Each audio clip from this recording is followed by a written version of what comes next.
"Don't touch me, you stupid black girl." The words hit harder than the slap that never came. They shattered the quiet elegance of the Four Seasons Beverly Hills like a gunshot in a library. They sliced through the clinking of silverware, the soft jazz from the live band, the muted conversations of millionaires and power players. Everyone froze. Every eye turned. Every phone quietly tilted into record mode. Charles Drake, billionaire CEO of Drake Nova Technologies, didn't flinch. He adjusted.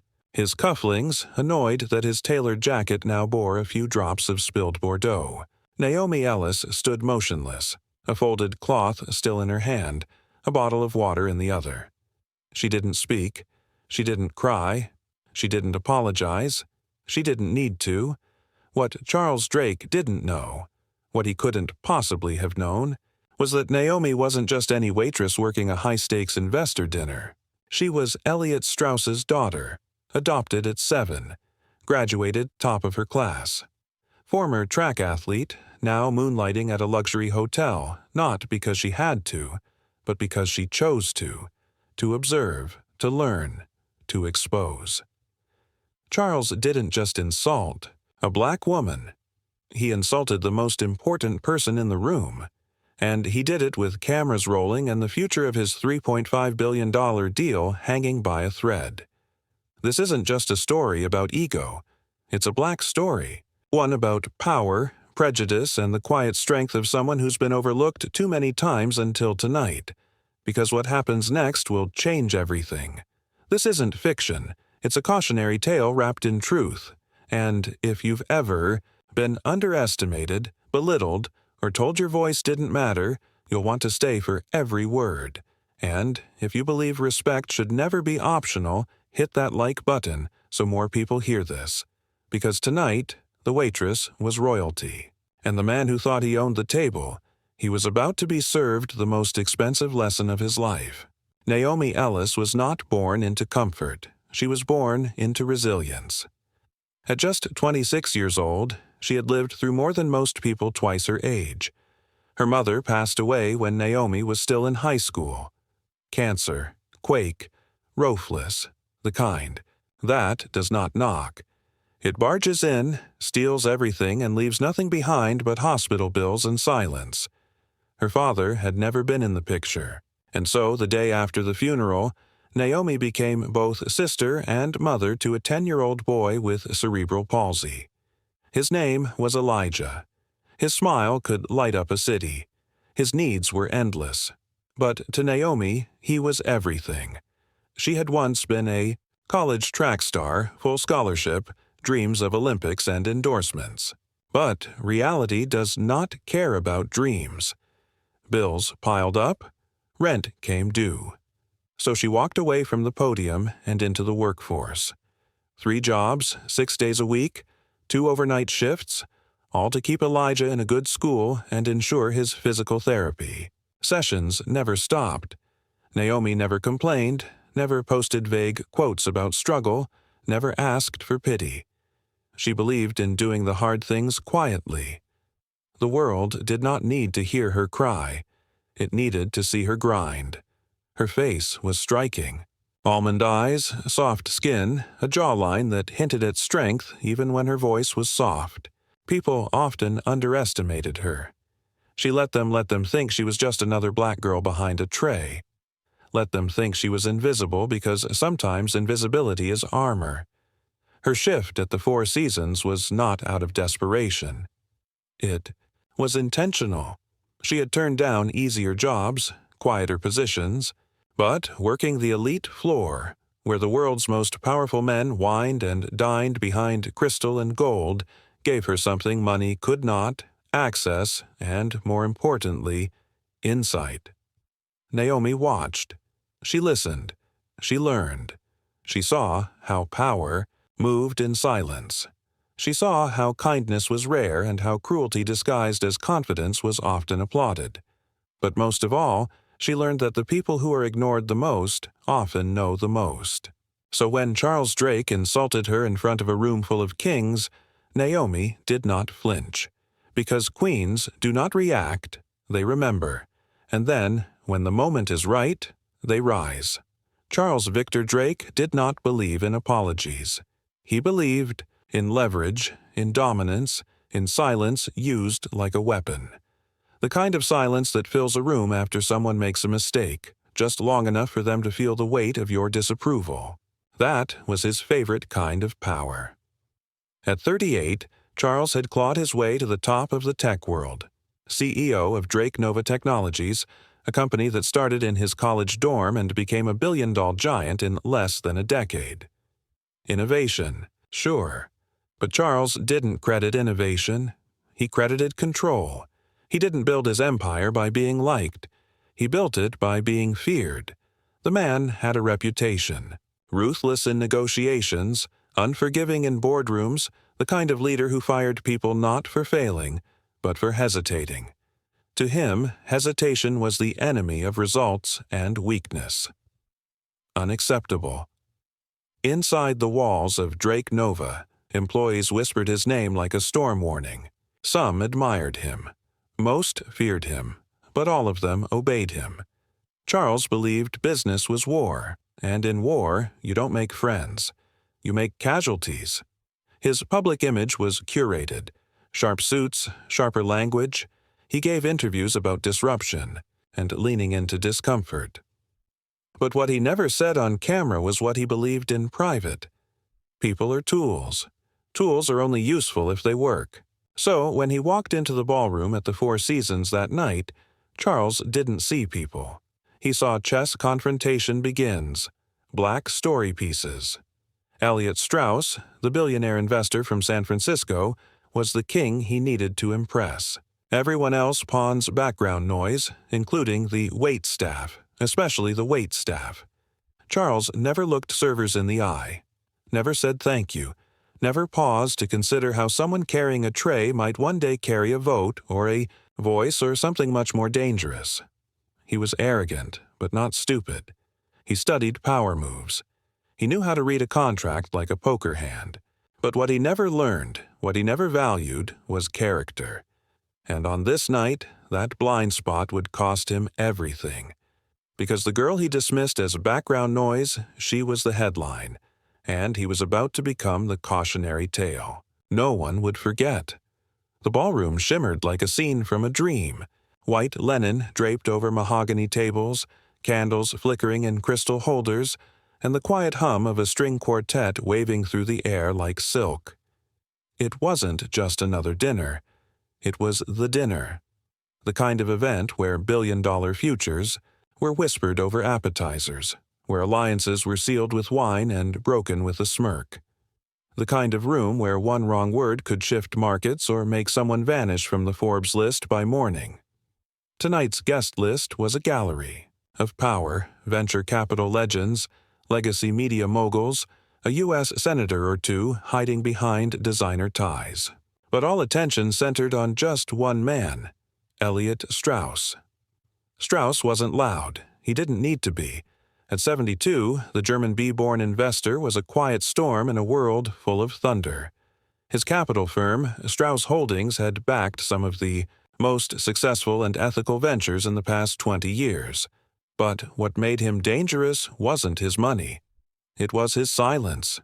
He spoke rarely, but when he did, people moved.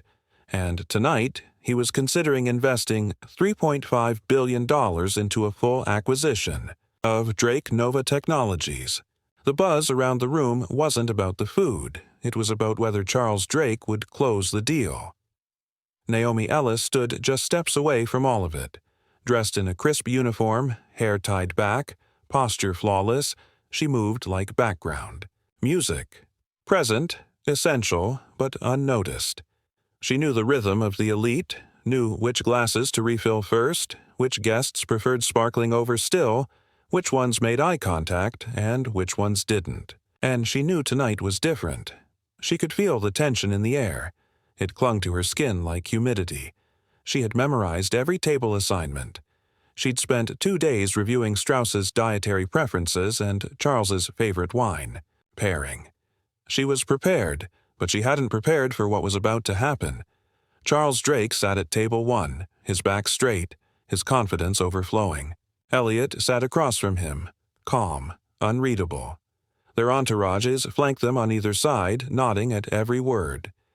Naomi approached the table with a bottle of Chateau Margaux. Her steps were steady. Her hand did not shake. She leaned in, ready to pour. And that's when.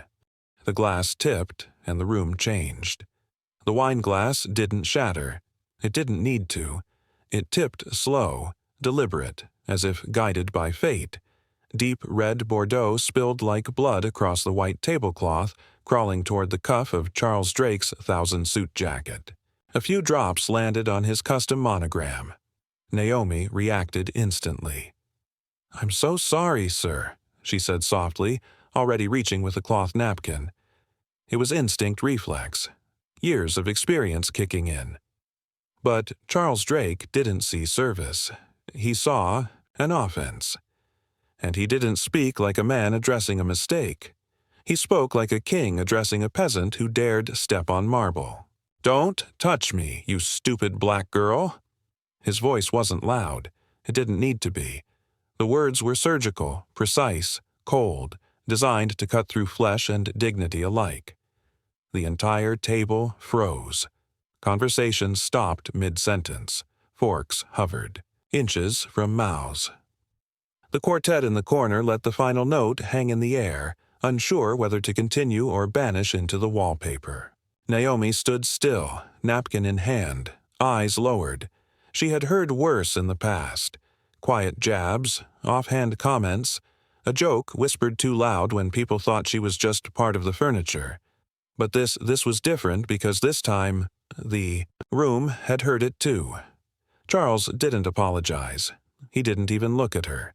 He reached for a new napkin as if swatting away a mosquito. One of his junior executives laughed under his breath, awkward, nervous, trying to pretend the moment wasn't radioactive. Naomi didn't move, and that silence, that stillness was louder than any shout. Across the table, Elliot Strauss set down his fork. He didn't speak, he didn't blink, but his gaze shifted to Charles with the weight of a gavel. Naomi finally stepped back. "Please enjoy your meal," she said, voice even calm. Not a single note of anger, only something deeper resolve around them. The room struggled to restart. Small talk resumed, but it was mechanical, forced. Phones buzzed quietly, some recording, some sending messages. The damage was done, but not to Naomi. The real crack, the one no one could unhear, was beneath Charles Drake's feet, and by the time he realized it, he was already falling. Elliot Strauss didn't move, while others shifted in their seats, cleared their throats, and awkwardly adjusted their collars. He remained completely still. The kind of stillness that makes people twist revealed, racist stories uncomfortable. The kind that says, "I saw everything and I don't forget." At 72, Elliot had seen men like Charles Drake his entire life. Different suits, different names, same arrogance.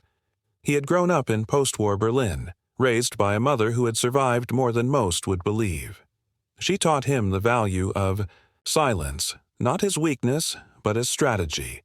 When someone tells you who they are, she used to say, "Watch."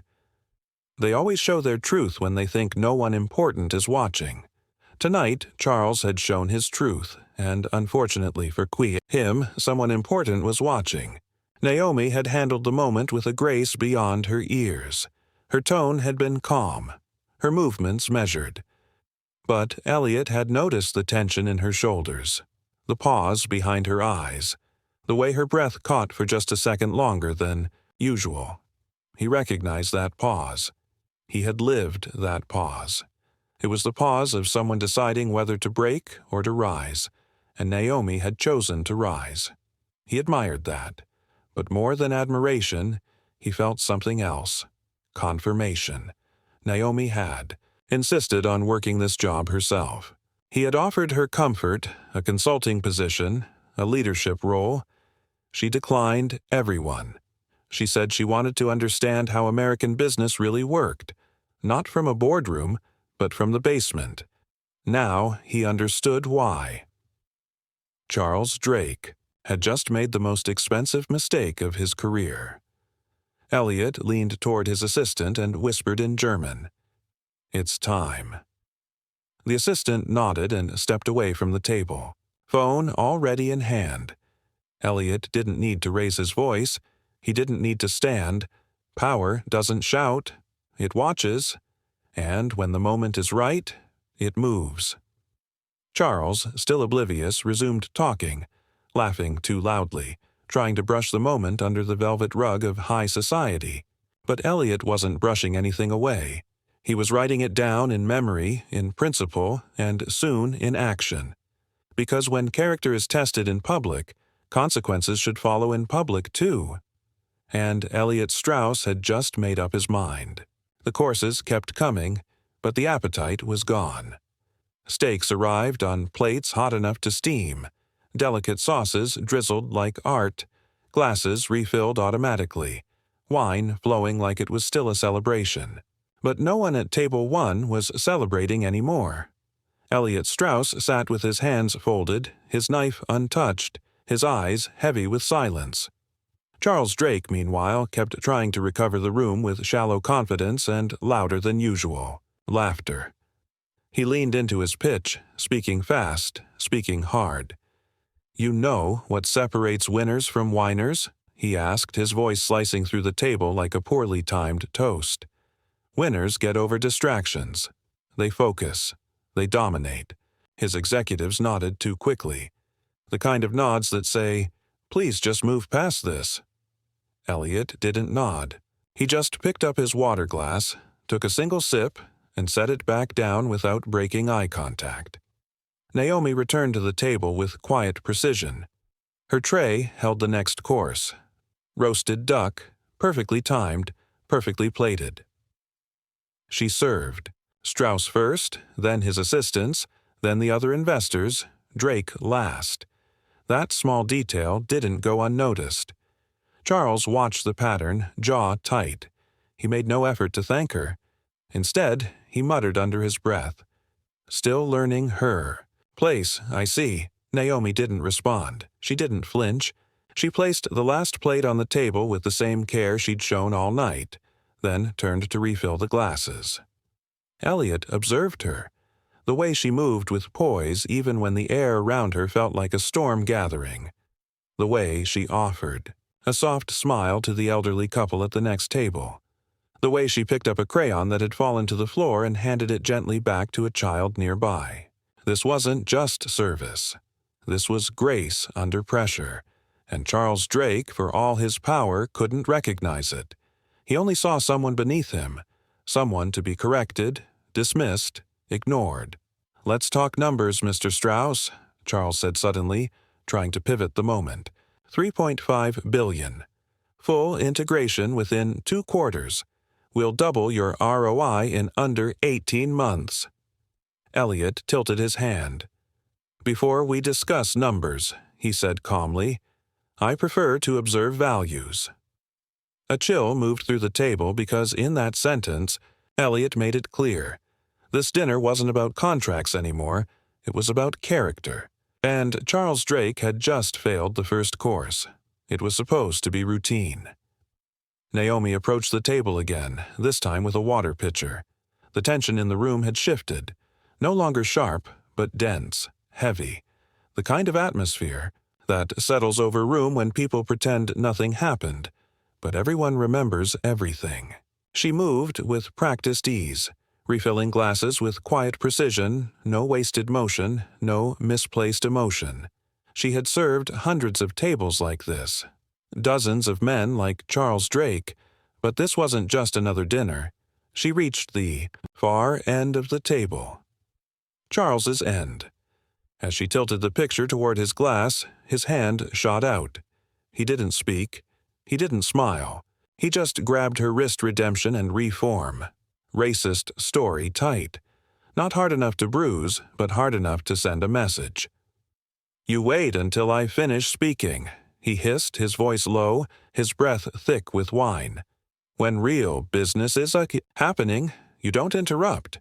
You stand still like the help is supposed to." His grip lingered. The rune didn't stop this time. No one gasped. No one dropped a fork, but eyes turned. People noticed. Naomi met his stare. Kong controlled, not.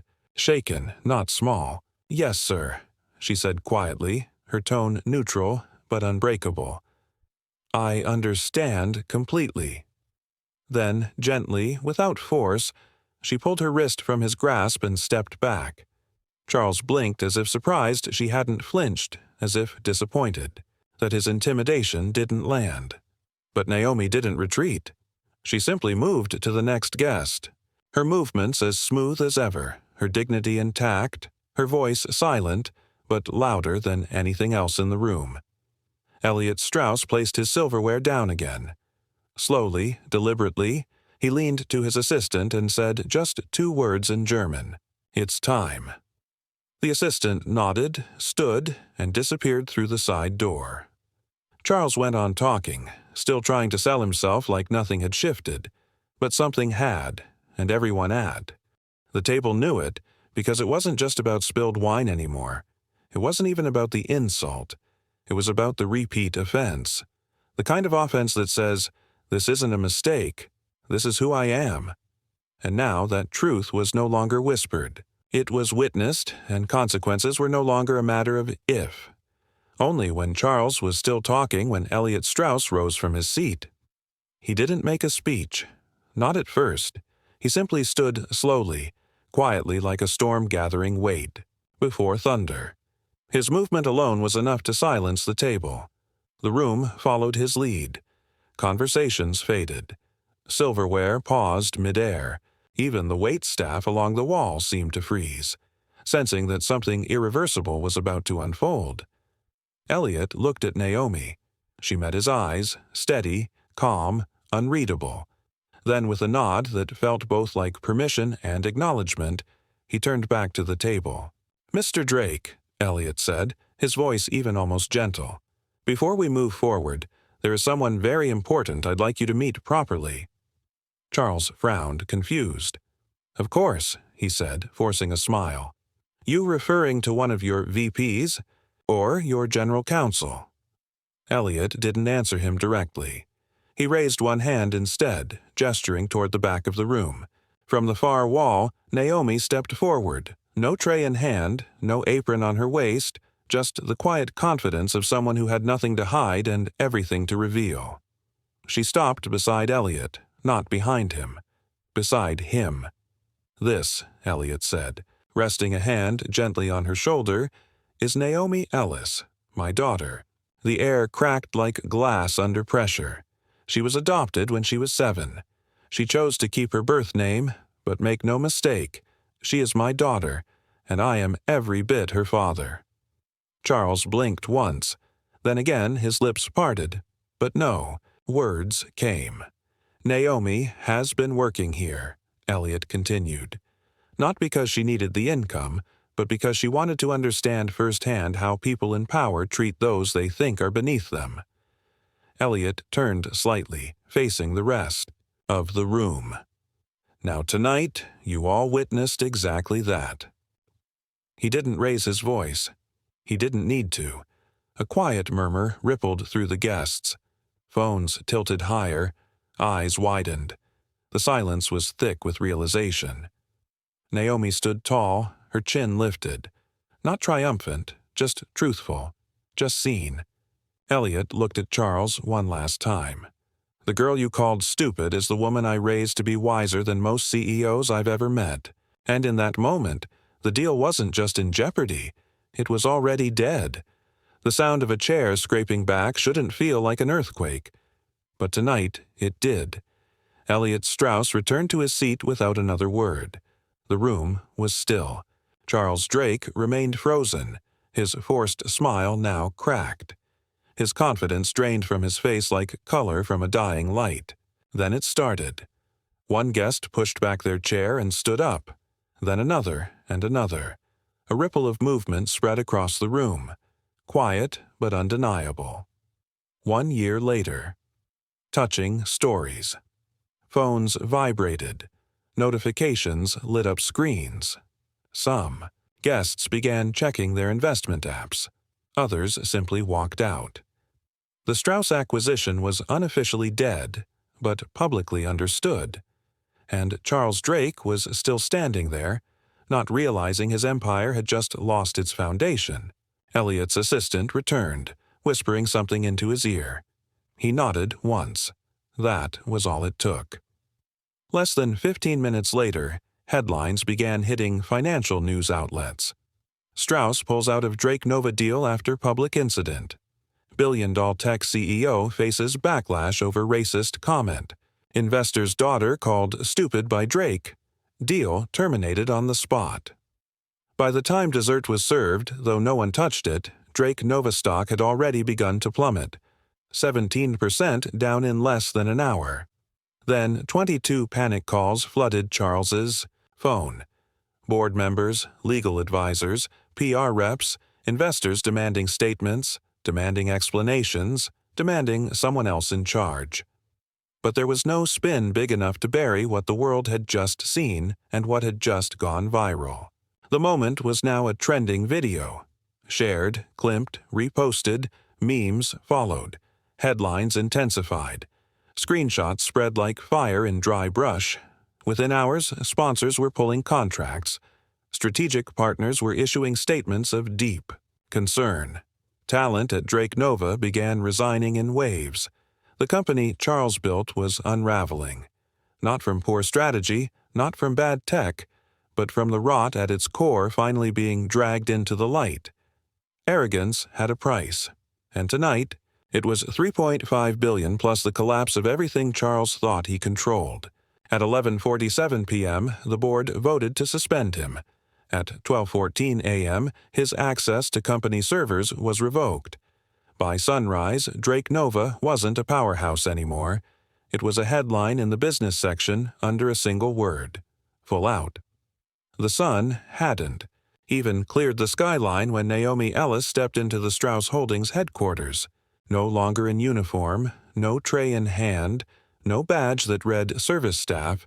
She wore a tailored blazer, navy blue with soft shoulders and flats that meant business, not burden. She wasn't just walking into a new building. She was walking into the next chapter of her life. Waiting for her in the executive wing was a new nameplate. Simple, sleek, Pangerson. Naomi Ellis, Director of Corporate Humanity. The title wasn't decorative. It wasn't a symbolic gesture meant to smooth over headlines or calm investors. It was real, created at Elliot Strauss's insistence, funded with full decision-making authority, and given to a woman who had seen the best and worst of leadership from the ground floor. She sat at her desk for the first time with a steady breath, letting it all settle in. The calls, the chaos, the collapse, but also her choice, her voice, her place not given, Jean. Later that afternoon, she stood at a company-wide live stream. Employees from San Francisco to Singapore tuned in. Some had only seen her face through viral clips. Others had worked alongside her, never knowing who she truly was. Now they would. She stepped to the mic. "Yesterday," she began, "I was called stupid. Not because I made a mistake, but because someone believed their title made them more human than me." A pause. I said nothing in that moment, but today I choose to speak. The room, virtual and physical, was silent. There's a difference between power and leadership. One is taken, the other is earned. I didn't take this seat. I was trusted with it, and I intend to honor that trust.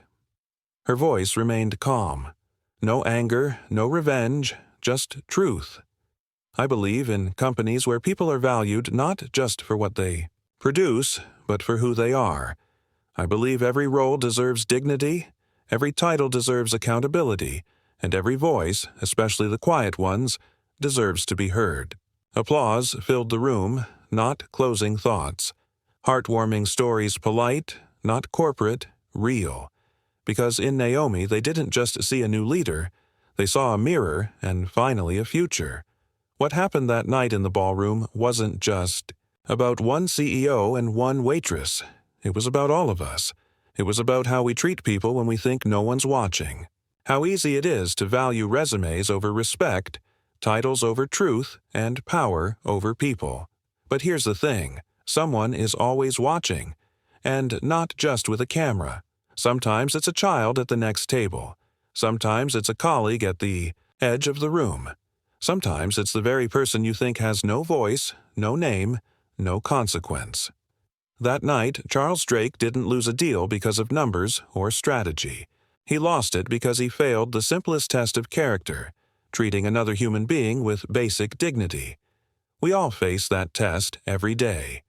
At the drive-thru, in a meeting, on the phone with someone who speaks broken English, in the elevator with someone we think can't help our career. Those are the moments that define us, not just as professionals, but as people. And Naomi, she reminded us of something we forget far too often. That strength can be quiet. That dignity isn't given, it's lived. That real leadership isn't about who talks the loudest. It's about who listens the most. So maybe the next time we feel the urge to dismiss someone, to look past them, to say something small but cutting, we pause and we ask ourselves one question. If that person turned out to be the one holding the pen over our future, would we be proud of how we treated them? Because sometimes the most powerful people in the room are not the ones at the head of the table. Sometimes they're the ones clearing it.